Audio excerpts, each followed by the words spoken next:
Hi everyone, thank you for spending your time and listening to this presentation. It will be short. I assume that no one here has real information regarding the culture meat industry, so I'll try to provide a high-level overview about what we are doing and why I think we are on the edge of a huge revolution with respect to the cultured meat industry. So, who are we?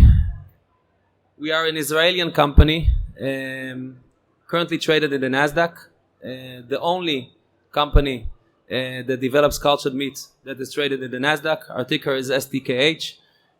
We are a company of 80 employees worldwide, mainly in Israel, also in Belgium, where we have our subsidiary, Piece of Meat.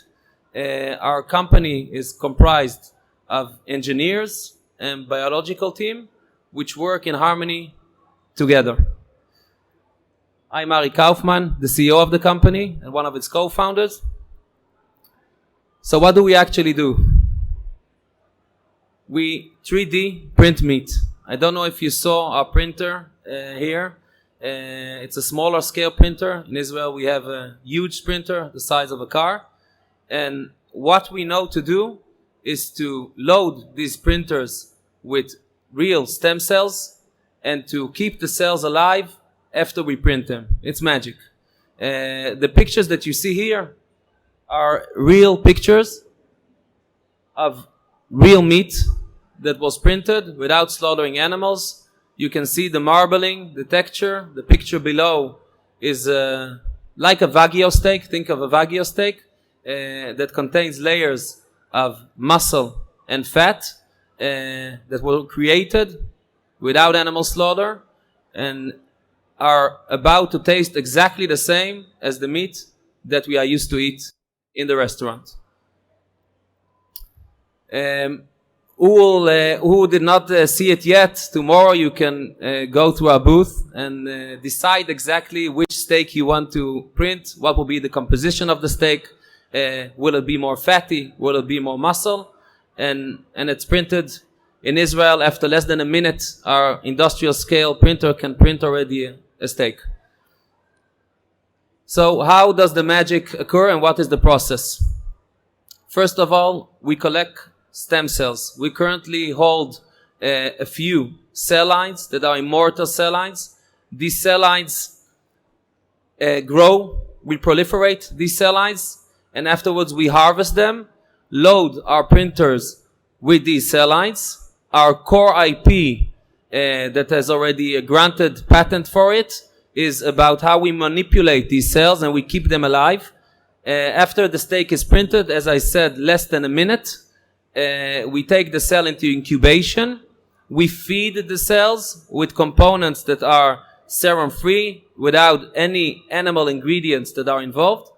And after we feed the cells, we move the cells.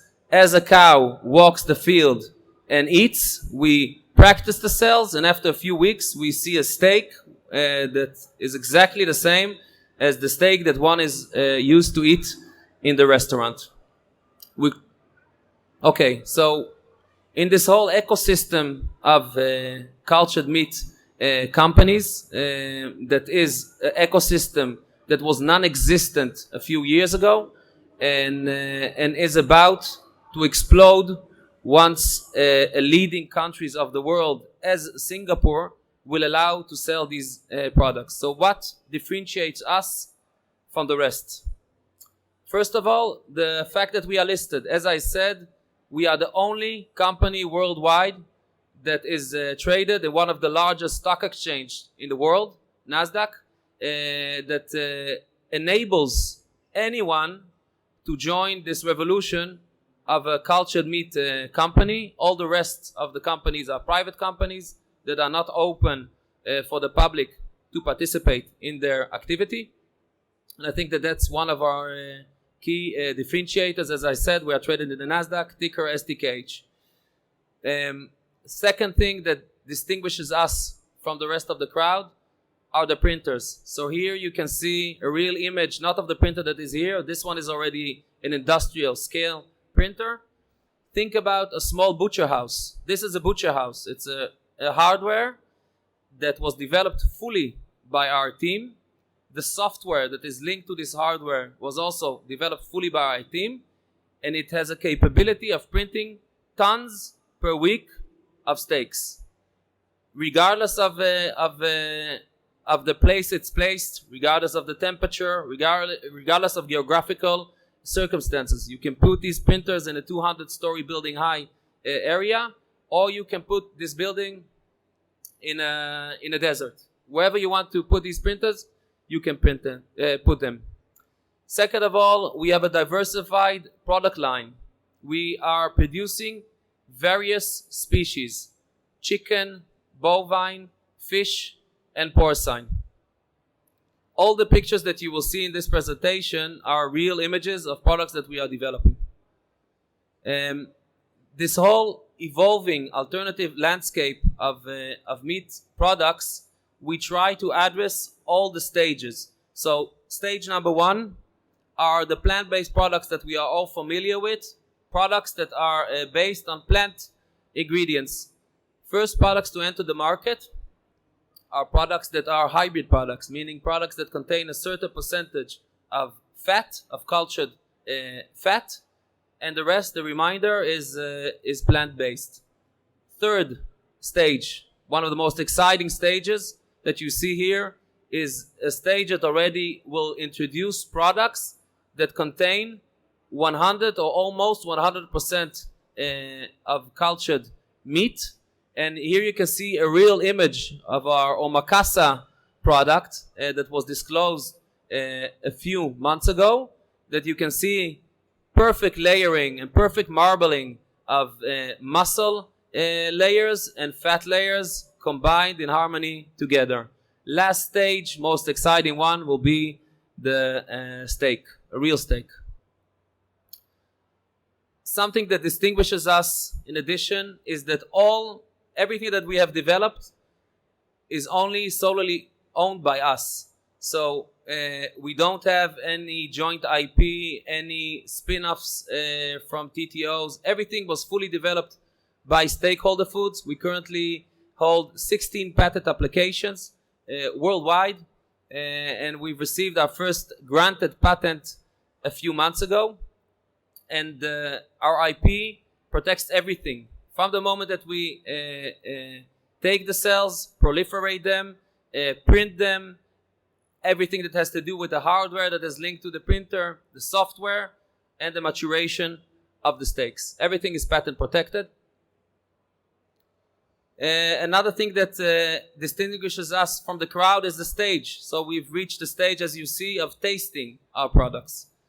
We can produce already the products and let one taste them, whatever it's allowed to let someone taste the products. We have a diversified portfolio of products that one can taste. So why now? Why to join us now? As I said, this whole industry was non-existent a few years ago, but it's evolving rapidly.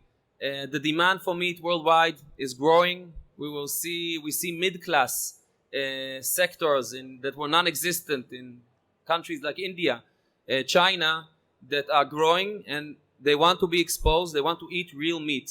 The demand for meat is growing, and the current way that we produce meat cannot address this demand. So first of all, we see the cultured meat industry address this gap. Second of all, as you all know, growing cattle, the way we grow cattle today, extracts carbon to the air, and it affects climate crisis that has an effect on anyone in the planet.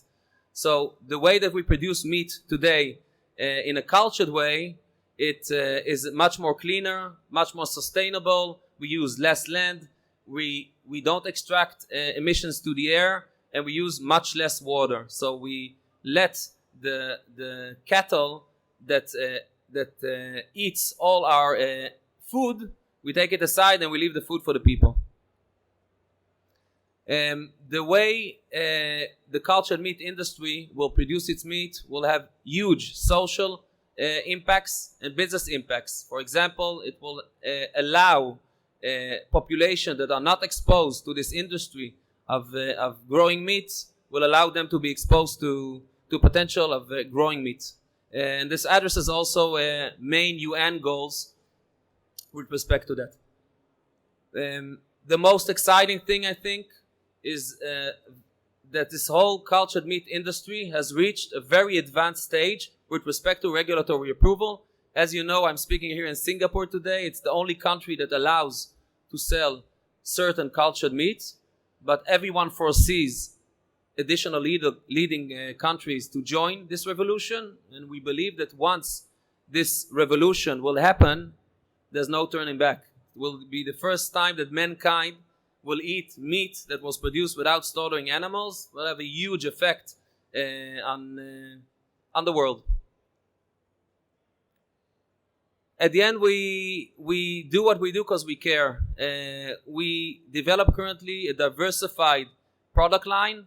It's bovine, cattle, chicken, porcine, and fish. Not every species is cost effective to develop. It's much more cost effective to develop cultured meat based on cattle than cultured meat based on chicken, because it takes less time to grow a chicken and to slaughter it. But we believe that we have a moral dignity to address all species.